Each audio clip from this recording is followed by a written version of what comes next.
Question number देख लेते हैं। बोल रहे हैं यहाँ पर गिवन दैट वाई डायरेक्ट, हमसे बोल रखा है वाई डायरेक्टली प्रोपोर्शनल है एक्स के, ठीक है, जब हमारा y की वैल्यू क्या दे रखी हो 40 दे रखी हो और x की वैल्यू क्या दे रखी हो 200 दे रखी हो। तो हमको वैल्यू निकालना है y की जब x की वैल्यू क्या दे रखी हो 15 दे रखी हो। हाँ, तो पहले कुछ चीज़ें समझ लेते हैं, जैसे वेरिएबल क्या होता है, कांस्टेंट क्या होता है। ठीक है, जैसे यहाँ पर प्रोपोर्शनैलिटी क्या होता है। ठीक है, प्रोपोर्शनैलिटी का मतलब ये है कि अगर एक वैल्यू बढ़ाओगे तो दूसरी वैल्यू भी उसके साथ बढ़ेगी, अगर एक वैल्यू घटाओगे, जैसे इसको घटाऊंगा तो ये साथ में घटेगा, अगर इसको बढ़ाऊंगा तो ये भी बढ़ेगा।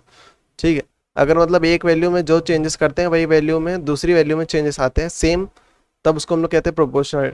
ठीक है, प्रोपोर्शनैलिटी हटता है तो कांस्टेंट आता है, तो y इक्वल्स टू के टाइम्स एक्स। के यहाँ पर क्या है, कांस्टेंट है। ठीक है, और यहाँ पर y और x क्या है, वेरिएबल्स है। वेरिएबल या कांस्टेंट क्या होता है, कांस्टेंट का मतलब होता है फिक्स्ड, वेरिएबल मतलब कि जो वेरी करता है। ठीक है, अब जो वेरी करता है इसको हम लोग रिप्रेजेंट कैसे करते हैं, ए से लेकर के जितने अल्फ़ाबेट होते हैं जेड तक। ठीक है, और भी कई सारे सिम्बल्स होते हैं। कांस्टेंट मतलब जिसकी वैल्यू फिक्स हो, जिनकी वैल्यू फिक्स हो, जैसे कि रियल नंबर।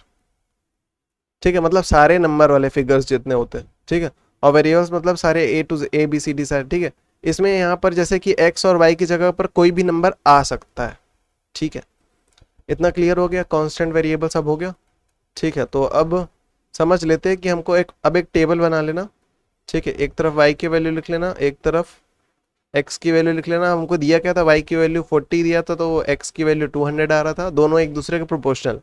ठीक है, क्वेश्चन के हिसाब से प्रोपोर्शनल था, प्रोपोर्शनैलिटी हटता है, कांस्टेंट आता है, तो y equals to k x. X इधर मल्टीप्लाई में था, इधर आके डिवाइड हो जाएगा, तो y upon x equals to k. और यहाँ पर k हमको क्या दे रखा है 40 अपॉन 200। फिर दूसरा केस क्या था कि जब y की वैल्यू हमको नहीं पता थी, x की वैल्यू क्या दे रखा है 15, तो 15x की वैल्यू दे रखा है और इसकी वैल्यू मैं मान लेता हूँ कि निकालना है, तो इसको मैं कुछ नाम देता हूँ, जैसे चलो के ही लिख देता हूँ। ठीक है, और इधर से हटा दे रहा हूँ। ठीक है, तो ये y upon x equals to ये कांस्टेंट होता है, के मतलब कांस्टेंट। ठीक है, तो यहाँ पर कांस्टेंट को रिप्रेजेंट ऐसे करना। ठीक है, तो इसकी वैल्यू 15 दे रखा था, इसकी वैल्यू हमको निकालना, और ये क्या है एक्चुअली में इसकी वाई ही है, तो इसको हम लोग वाई लिख सकते हैं। ठीक है, हमको ताकि हमको याद रहे, कुछ और भी वेरिएबल नाम दे सकते हो, बस ये याद रखना हम लोग वैल्यू किसकी निकाल रहे हैं, वाई की निकाल रहे हैं। ठीक है, तो 40 upon 200 equals to y by 15। ठीक है, ये सब आपस में बराबर है। ठीक है, तो जीरो जीरो कट गया, फिर 4 1 ज़ा 4, 4 5 ज़ा 20, तो इधर क्या बच गया, इधर आ गया 1/5 इक्वल्स टू वाई बाई 15। 15 क्या था, डिवाइड था, उधर जाकर मल्टीप्लाई हो जाएगा, तो 1/5 इंटू 15 इक्वल्स टू वाई। फिर 5 1 ज़ा 5, 5 3 ज़ा 15, 3 इंटू 1 करूँगा तो वाई की वैल्यू आ जाएगी 3। तो यहाँ से वाई की वैल्यू क्या आ गई 3। ठीक है, तो यहाँ से वाई की वैल्यू क्या आ गई 3। इसका नेक्स्ट, इसका सेकंड देख लेते हैं, फिर से वही है, ये चीज़ सेम है। ठीक है, और प्रोपोर्शनल भी वही है, ये मतलब ये स्टेटमेंट सेम है। तो वाई प्रोपोर्शनल एक्स था, एक्स प्रोपोर्शनैलिटी हटता है, कांस्टेंट आता है, तो के एक्स, के था एक्स के साथ मल्टीप्लाई में, तो एक्स उधर जाकर डिवाइड, तो y upon x equals to k represent करता है। ठीक है, इसके हिसाब से अगर टेबल बना ले, अब हमको वैल्यू जो दे रखी थी, एक तरफ एक्स लिख रहे हो एक तरफ वाई, तो वाई बाई एक्स, वाई की वैल्यू 40 आ रही थी जब हम लोग एक्स की वैल्यू 200 ले रहे थे। अब हमको वाई की वैल्यू क्या दे रखा है 8, हमको एक्स की वैल्यू निकालना है। ठीक है, तो लिख लेते हैं y upon x equals to के equals to 40 upon 200 equals to x की वैल्यू निकालना है, तो 8 अपॉन एक्स। ठीक है, सॉल्व कर लेते हैं, तो 40 अपॉन 200 कट के आ जाएगा 1/5, कैसे 0 0 कट गया, 4 1 ज़ा 4, 4 5 ज़ा 20, तो equals to 8 by x. Cross multiply करते हैं, 8 इंटू ऐसे ऐसे मल्टीप्लाई होता है, तो 1 इंटू एक्स करोगे तो 1x, या फिर x लिख सकते हैं, वही चीज़ है, 5 इंटू 8, 5 8 ज़ा 40, तो x की वैल्यू 40 आ गई। टेबल में लिख दो। क्वेश्चन नंबर सेकंड देख लेते हैं, बोला लेंथ इन सेंटीमीटर, जो लेंथ दे रखी है वो सेंटीमीटर में है और फोर्स हमको केजी में दे रखा है। ठीक है, बोल रहा है कि जो स्प्रिंग की लेंथ है वो डायरेक्टली प्रोपोर्शनल है कि कितना तुम उस पर फोर्स लगा रहे हो। ठीक है, तो मैं फोर्स को F से दिखा रहा हूँ और लेंथ को मैं L से दिखा रहा हूँ, और ये दोनों एक दूसरे के डायरेक्टली प्रोपोर्शनल है। ठीक है, तो प्रोपोर्शनैलिटी हटता है, कांस्टेंट आता है। हम्म तो लिख लेता हूँ, या F कुछ भी लिख लो, डजंट मैटर, लेकिन ठीक है। तो प्रोपोर्शनैलिटी हटता है, कांस्टेंट आता है। मैंने इसलिए इस लिखा ताकि तुम इधर रिलेट कर पाओ ना, वैल्यू उससे भी आ जाती। प्रोपोर्शनैलिटी हटेगा, कांस्टेंट आता है, तो इक्वल्स टू के टाइम्स एल। तो के यहाँ पर मल्टीप्लाई में है एल के साथ, एल भी इधर मल्टीप्लाई में, इधर क्या हो जाएगा डिवाइड, तो f upon l equals to के। ठीक है, अब क्वेश्चन पे आते हैं। हमको टेबल दे रखी है, एफ ऊपर है एल नीचे। तो पहला है यहाँ पर इस चीज की वैल्यू निकालनी है, अपॉन 18 दे रखा है। हाँ, तो इसका मतलब क्या है, force upon length equals to constant which is equals to, इसकी वैल्यू हमको निकालनी, तो मैं इसको बोल देता हूँ F1। ठीक है, तो F1 अपॉन 18। और फिर दूसरी वैल्यू हमको दे रखा है 20 अपॉन 15। ठीक है, तो मैंने इसको इसको क्यों लिया, क्योंकि एक यही वैल्यू है जो पूरी तरह से दे रखा है, बाकी सब मिसिंग है। ठीक है, जैसे यहाँ पर नीचे वाला मिसिंग है, किसी में ऊपर वाला मिसिंग है। ठीक है, तो इसको लेके हमको हर हर बार चलना पड़ेगा। तो इसका मतलब ये दोनों एक दूसरे के बराबर होंगे, क्योंकि कांस्टेंट, ये भी कांस्टेंट है, ये भी कांस्टेंट है, ये भी कांस्टेंट है। ठीक है, और इनका रेशियो तो सेम ही है। तो इसको सॉल्व कर लेते हैं। तो F1 अपॉन 18 इक्वल्स टू 20/15। मैं इसको 5 से कर लेता हूँ, 5 4 ज़ा 20, 5 3 ज़ा 15। तो क्या आ रहा है, F1 इक्वल्स टू 4/3। यहाँ पर 18 क्या था, डिवाइड था, इधर आके मल्टीप्लाई हो जाएगा। फिर 3 1 ज़ा 3, 3 6 ज़ा 18, क्या बच रहा है 4 इंटू 6। तो F1 की वैल्यू क्या आ गई, 24। अब इसके आगे देख लेते हैं। ठीक है, अब जो चेंजेस करना है तुमको यहाँ पर चेंजेस करना पड़ेगा, बाकी सब सेम रहेगा। ठीक है, तो F1 की वैल्यू क्या आ गई हमारा 24, तो पुट कर देते हैं 24। तो ये सेकंड वाला। अब जो चेंजेस करना है, अब मैं बोल रहा हूँ कि F2 की वैल्यू निकालनी है, या फिर क्वेश्चन देख लेते पहले कि निकालना क्या है। तो यहाँ पर L1 निकालना है, इसको मैं बोल देता हूँ L1, कुछ भी बोल सकते हैं। तो और ऊपर वाली क्या क्या दे रखा है, 25 दे रखा है। ठीक है, और ये वाला वैल्यू हम लोग लेके चलेंगे, चाहे इसको ले लो, अब चाहे तो हम लोग तो ये फर्स्ट वाला भी ले सकते हैं। ठीक है, क्योंकि कांस्टेंट का ये जो रेशियो है यहाँ पर सब में सेम रहने वाला है। ठीक है, क्योंकि ये सारी चीज़ें प्रोपोर्शनल है ना एक दूसरे की, ये वैल्यूज एक दूसरे के प्रोपोर्शनल है। अब इनको भी सॉल्व कर लेते हैं। फिर से वही होगा 25/L1 इक्वल्स टू, इसको मैं 5 4 ज़ा 20 कर लो, 5 3 ज़ा 15। चाहे अब क्रॉस मल्टीप्लाई कर लो, क्योंकि L नीचे था। ठीक है, वरना अगर रेसिप्रोकल करूंगा तो मैं दोनों साइड को रेसिप्रोकल कर दूंगा, तो इसको हम लोग ऐसे भी लिख सकते हैं कि L1 equals to 3 upon 25 equals to 4। दोनों तरफ ये इसको ऊपर करोगे, इसको भी ऊपर करोगे। 25 इधर डिवाइड था, उधर जाकर मल्टीप्लाई हो जाएगा। तो L1 इक्वल्स टू 3/4 इंटू 25। हाँ, अब कुछ कर तो रहा नहीं है, तो मल्टीप्लाई करते हैं और शायद मिक्स फ्रैक्शन में नंबर आएगा हमारा।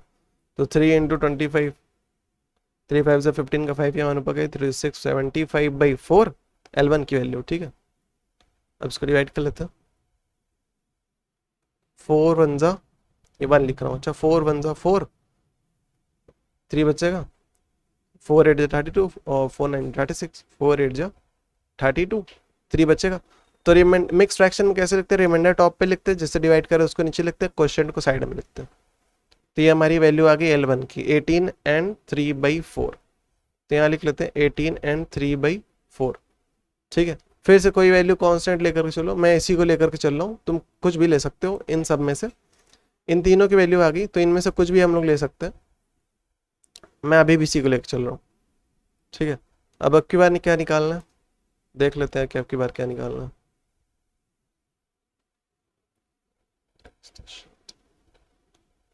F2 बोल देता हूँ, F1 निकाल चुके हैं, तो इस वाली वैल्यू को मैं F2 बोल रहा हूँ, F2/28। F2/28।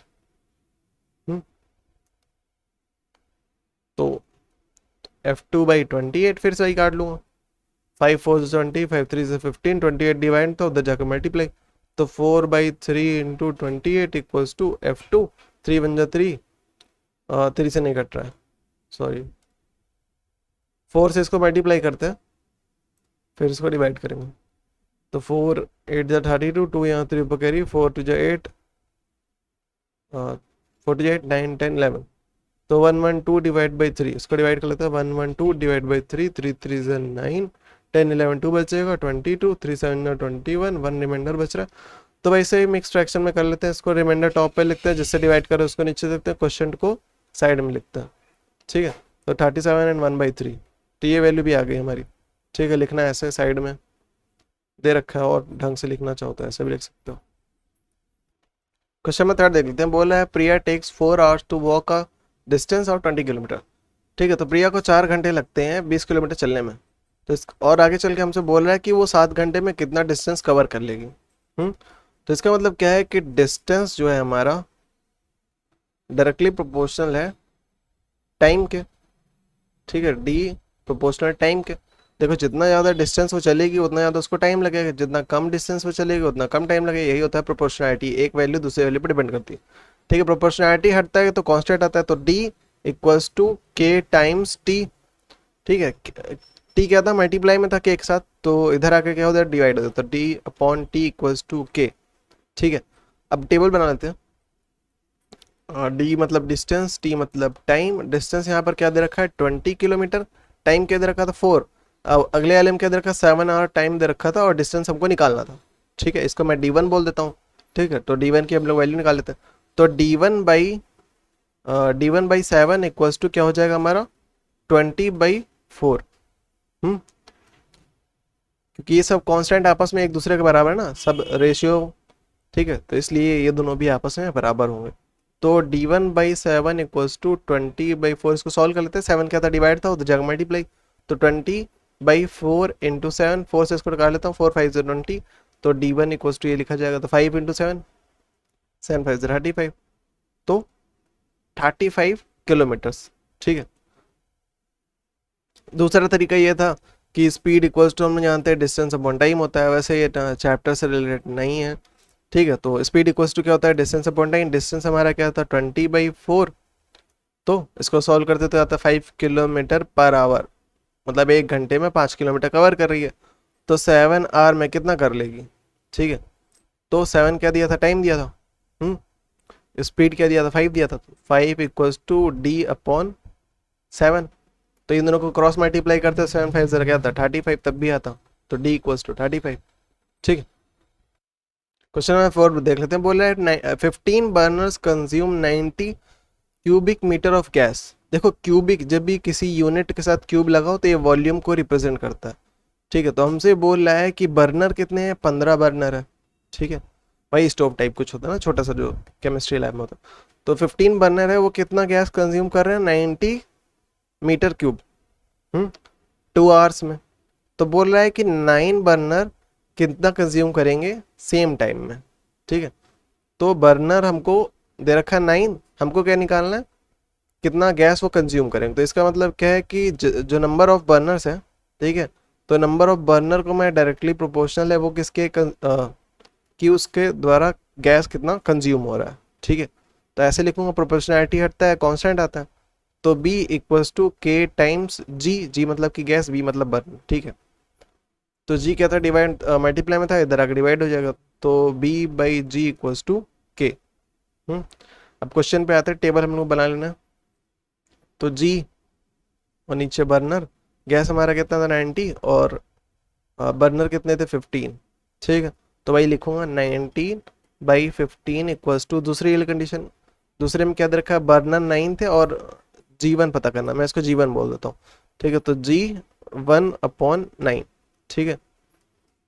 तो इसकी वैल्यू निकाल लेते हैं, सिंपल सी बात है, ठीक है। तो 90/15 इक्वल्स टू G1/9, डिवाइड कर लेता हूँ, 5 से कट जाने चाहिए, 5 3 से 15, 5 1 5 और 5 8 40, फिर 3 1 3, 3 6 18, तो क्या बच रहा है उधर 6 बच रहा है, तो 6 इक्वल्स टू G1/9, 9 के तो डिवाइड था उधर जाकर मल्टीप्लाई, ठीक है, तो 6 × 9 इक्वल्स टू G1, 6 9 54, तो 54 क्यूबिक मीटर, वही मीटर क्यूब, तो ये हमारा आंसर आ गया। ठीक है, इतना कंज्यूम करेगा।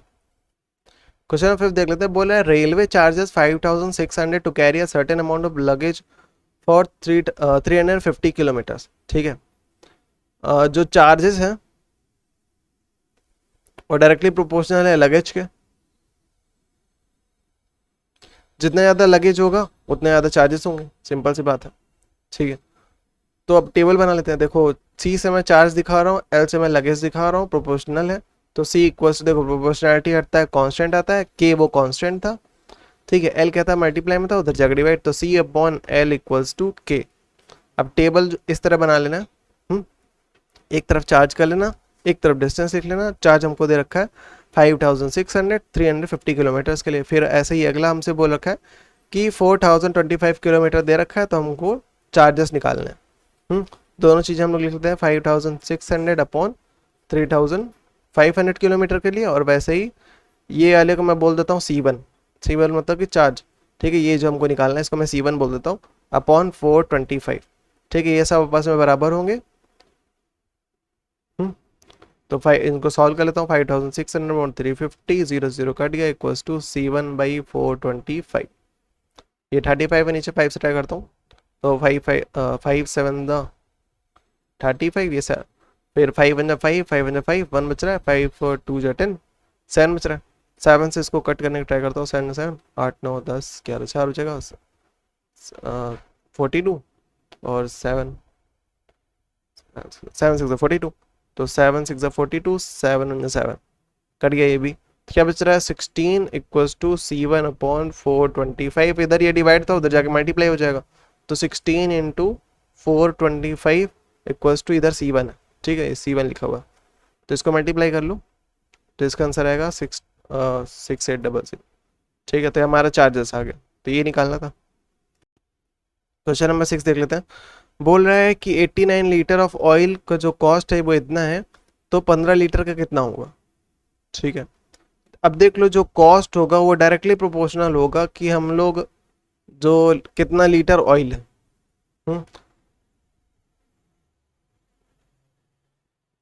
ठीक है, तो कॉस्ट बढ़ाओगे तो ऑयल बढ़ जाएगा, ऑयल की क्वांटिटी बढ़ जाएगी। तो और हम लोग जानते हैं कि प्रोपोर्शनलिटी हटता है, क्या आता है, कांस्टेंट आता है। सी से मैं कॉस्ट दिखा रहा हूँ, तो कॉस्ट इक्वल्स टू के टाइम्स एल। ठीक है, तो एल क्या था, मल्टीप्लाई में था, उधर जेड जो, तो सी upon l equals to K. अब एक टेबल बना लेता हूँ, तो टेबल में मैं क्या कर रहा हूँ, कॉस्ट ऊपर लिख रहा हूँ, नीचे क्या लिख रहा हूँ कि लीटर लिख रहा हूँ।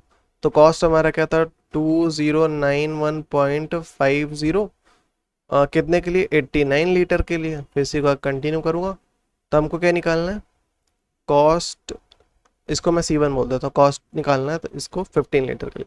ठीक है, तो इसी चीज़ को लिख लूँगा 2091.50, यहाँ पर 91, अच्छा 91 अपॉन 89 इक्वल्स टू, इसको C1 बोला था मैंने, अपॉन 15। तो ये दोनों आपस में बराबर है, दिख रहा है हमको साफ साफ, क्योंकि रेशियो प्रोपोर्शनल था ना, तो कांस्टेंट इक्वल्स थे, और 0.50 upon 89 equals to C1 upon 15। 15 इधर डिवाइड था, उधर जाकर मल्टीप्लाई हो जाएगा।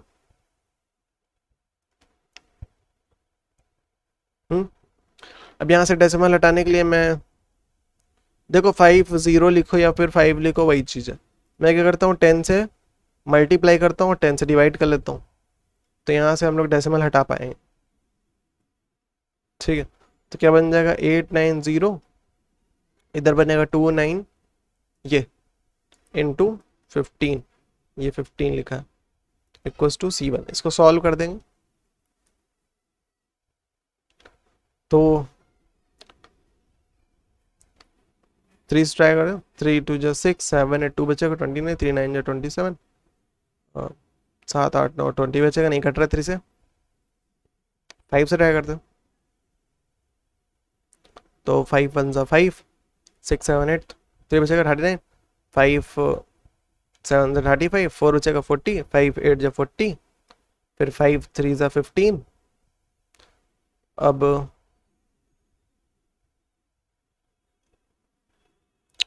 3 5 से 15, 16 17 2 बच जाएगा 28 और 3 9 27 नहीं कट रहा है, ये नहीं कट रहा है तो इसको मल्टीप्लाई करते हैं। तो 3 5 ज़ा 15 का 5 यहाँ 1 ऊपर कैरी 3 1 ज़ा 3 प्लस 1 4 3 9 ज़ा 27 7 यहाँ फिर 2 फिर 3 2 ज़ा 6 divide by 178 equals to C1। ठीक है, तो इसको डिवाइड कर लेते हैं। 6 2 7 4 5 1 7 8 तो 1 7 8 5 ज़ा 5 8 ज़ा 40 0 4 5 7 5 35 और 39 5 5 6 7 8 ज़्यादा हो रहा है तो 178 3 से ट्राई करते हैं। 3 8 24 3 7 21 22 23 3 1 3 4 5 3 24 4 2 3 7 21 22 23 3 1 3 4 5 सही। तो 5 34 कितनी बार में? 3 बार में। तो इसने कैरी दिया तो 17 में से 4 जाएगा, अरे सॉरी कैरी जरूरत कर दी, 3 बचेगा। इसने कैरी लिया 12, 12 में से 3 जाएगा तो इसने कैरी दिया कट जाएगा तो फिर अगला नंबर क्या है 4 उतर जाएगा। फिर 5 बार में कितना आया था 890 तो यहाँ 4 बचेगा। इसने कैरी लिया तो 13, 13 में से 9 जाएगा 10 11 12 13 4 बचेगा और इसने कैरी दिया कट जाएगा। फिर अगला नंबर 445 तो 178 ट्राई करते हैं कितना 3 4 ट्राई करते हैं 4 8 32 2 यहाँ 3 पकड़ 7 28 29 30 31 1 यहाँ 3 पकड़ 4 4 5 6 7 3 से कम चाहिए था ना 2 फालतू में क्या 2 8 16 का 6 यहाँ 1 पकड़ 2 7 14 प्लस 1 15 2 356 तो 356 कितनी बार में 2 बार में कैरी लिया 15 15 में 6 जाएगा तो 6 और 6 7 8 6 12 13 14 15 6 7 8 9 9 इसने कैरी दिया तो 3 इसने कैरी लिया 15 13 13 में 5 तो 10 9 8 कैरी दिया कट जाएगा। फिर डेसिमल लगा के 1 0 बढ़ा लूंगा 890 कितनी बार में है 5 बार में तो 352.5 वही चीज़ है 0.50 लगाओ चाहे 0.5 लिखो वही चीज़। ठीक है, क्वेश्चन नंबर 7 देख लेते हैं। बोल रहा है 68 पैकेट्स का वेट जो दे रखा है वो इतना दे रखा है, what will the weight of 70 packets. तो 70 पैकेट का वेट क्या होगा?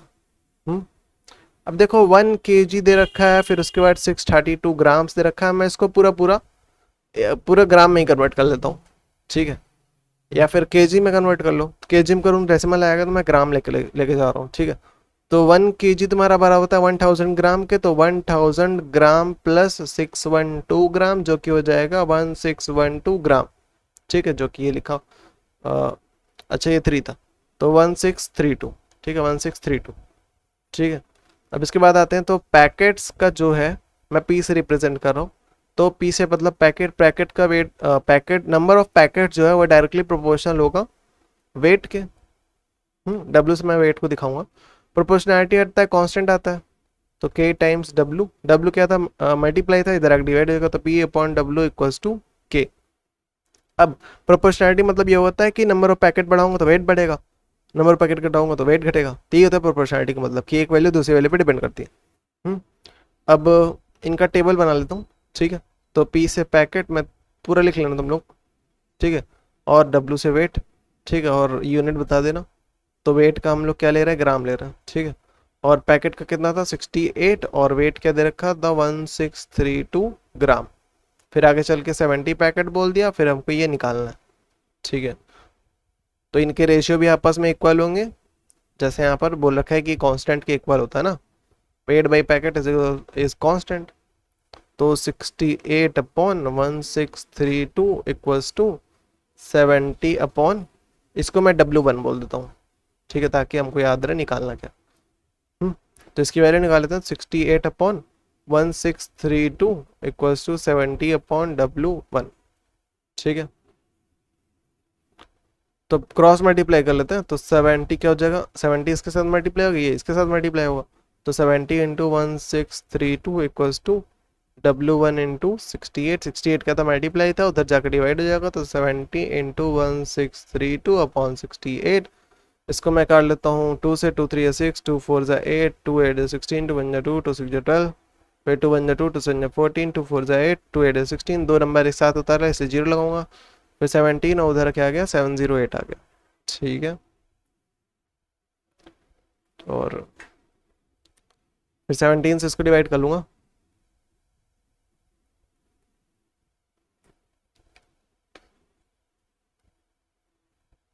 तो 2 जा 34, यहाँ पर बचेगा 6, और फिर अगला नंबर 68, फिर 17, 4 जा, तो इसको इसको कट करूंगा, आएगा 24, 1 जा। ठीक है, तो क्या बच गया 70 into 24 which is equals to W1, जो कि हमारा आएगा मल्टीप्लाई करने पे कुछ 1680 ग्राम्स, जिसको हम लोग कन्वर्ट कर लेंगे किलो में। तो 1 किलो 680 ग्राम। ठीक है, क्योंकि 1 किलो हमारा किसके बराबर होता है 1000 ग्राम के। ठीक है ना। क्वेश्चन नंबर 8 देख लेते हैं। बोल रहा है एक आदमी जो तो काम कर रहा था 49 आवर्स, तब वो अर्न करता है 1715। ठीक है, तो उसको कितना काम करना पड़ेगा, नहीं वो कितना अर्न करेगा कि 24 और 27 आवर्स में। ठीक है, अगर वो 27 आवर्स वर्क करता है। ठीक है, तो पहली बात मैं अर्निंग जो है डायरेक्टली प्रोपोर्शनल दिखा रहा हूँ किसके, टाइम के, वर्किंग आवर्स के। ठीक है, एच बोल रहा हूँ इसको वर्किंग आवर। ठीक है, तो ई मतलब अर्निंग, एच मतलब वर्किंग आवर। प्रोपोर्शनलिटी का मतलब ये है कि अर्निंग बढ़ जाएगी अगर वो जो जितनी देर काम करता है वो बढ़ा देगा, अर्निंग घट जाएगी अगर वो काम जो काम करने का टाइम है वो घटा देगा। सिंपल सी बात है, यही होता है प्रोपोर्शनलिटी। तो प्रोपोर्शनलिटी हटता है, कांस्टेंट आता है, तो के इंटू एच कर सकता हूँ। एच क्या था कि एक साथ मल्टीप्लाई में था, उधर आके डिवाइड हो जाएगा विच इक्वल्स टू के। यहाँ पर एक टेबल बना लेना है, एक तरफ हम लोग अर्निंग लिखेंगे, एक तरफ हम लोग वर्किंग आवर लिखेंगे, पूरा ऐसे लिखना है ऐसे ऐसे। ठीक है, अर्निंग कितना था 1715 और आवर कितना था 49। फिर अगले में 27 आवर था, इसको मैं E1 बोल देता हूँ, E1 हमको निकालना है। तो ऐसे इधर लिख लूंगा 1715 upon 49 hours equals to E1 हमको निकालना था अपॉन 27। ठीक है, ये दोनों एक दूसरे के बराबर होंगे। ठीक है, तो लिख लेता हूँ, इसको सॉल्व कर लेता हूँ। 1715 upon 49 equals to E1 by 27, 27 divide था, उधर जाकर मल्टीप्लाई, तो 27 into 1715 upon 49 equals to E1। ठीक है, तो अच्छा 49 था, 7 से ट्राई करता हूँ इसको कट करने का। 7 से कट ही जाएगा तो नीचे वाला भी कट जाएगा। 7 7 7 टू जब 14, 14 15 16 17 3 बचेगा 31, तो 7 4 ज़ा 28 29 30 31 3 बचा, 7 5 से 35 कट गया, तो नीचे वाला भी कट जाएगा। 7 7 तो 49, फिर 3 7 जा 21, 3 7 जा देखो इसको काटो, 3 7 जा 21, यहाँ पर 7 5 जा फिर 35 कट गया ये भी। ठीक है, तो 35 तो 27, तो 27 इंटू 35 करोगे तो E1 आ जाएगा, जो कि हमारा बराबर है 945 के। ठीक है, तो E1 हमारा आ गया, यही निकालना था। क्वेश्चन नंबर 9 देख ले। बोला है distance travelled by ball dropped from an aeroplane is directly proportional to the square of time t। ठीक है, एक एरोप्लेन थी, वहां से हम लोग क्या कर रहे हैं, एक बॉल ड्रॉप कर रहे हैं, उसके उसके उस बॉल के जो जैसे यहाँ पर एरोप्लेन है, यहाँ से क्या करता है, जितना भी उसने डिस्टेंस ट्रेवल किया, ठीक है, उसको मैं d बोल रहा हूँ। ठीक है, ये जो डिस्टेंस है डायरेक्टली प्रोपोर्शनल है तुम्हारे टाइम के स्क्वायर के। ठीक है, और हमसे कुछ चीज़ें और बोल रखा है, जैसे टेबल बना लेते हैं। टी से मैं टाइम दिखा रहा हूँ, डी से मैं डिस्टेंस दिखा रहा हूँ। ठीक है, तो बोल रखा है टाइम जब 2 सेकेंड था तो डिस्टेंस हमारा 24 मीटर था, तो हमको डिस्टेंस निकालना है जब टाइम क्या हो 10 सेकेंड हो। ठीक है, तो हम लोग जानते हैं डिस्टेंस क्या होता है, अगर प्रोपोर्शनैलिटी हटता है तो क्या आता है, कांस्टेंट आता है। तो इसको मैं लिखूंगा के टाइम्स टी स्क्वायर। ठीक है, तो उधर क्या था मल्टीप्लाई था, इधर आकर डिवाइड होगा, तो D upon T square equals to के। ठीक है, तो D upon T square equals to K, इसी को मैं लिख सकता हूँ कि D upon T square equals to के इक्वल्स टू, अब डी हमारा क्या है 24, टी स्क्वायर मतलब कि 2 का स्क्वायर इक्वल्स टू, अब इसके बाद क्या है डी, इसको मैंने D1 बोला इसको, जो कि हमको निकालना है, अपॉन टी स्क्वायर मतलब कि 10 का स्क्वायर। ठीक है, तो ये भी आपस में इक्वल होंगे कि ये भी कांस्टेंट है। 24 टी 2 का स्क्वायर मतलब 2 इंटू 2 जो कि बराबर होता है 4 के, तो मैं इसको सीधा 4 लिख रहा हूँ, equals to D1 upon 10 into 10 मतलब कि 100। तो 4 से 100 क्या था उधर डिवाइड था, इधर आके मल्टीप्लाई हो जाएगा, into 24 upon 4 equals to D1। ठीक है, 4 या 4, 4 6 24, 6 इंटू 100 करूँ क्या हो जाएगा 600, तो 600 इक्वल्स टू क्या होगा D1, तो D1 की वैल्यू आ गई हमारे पास 600, तो 600 मीटर डिस्टेंस कवर करेगा।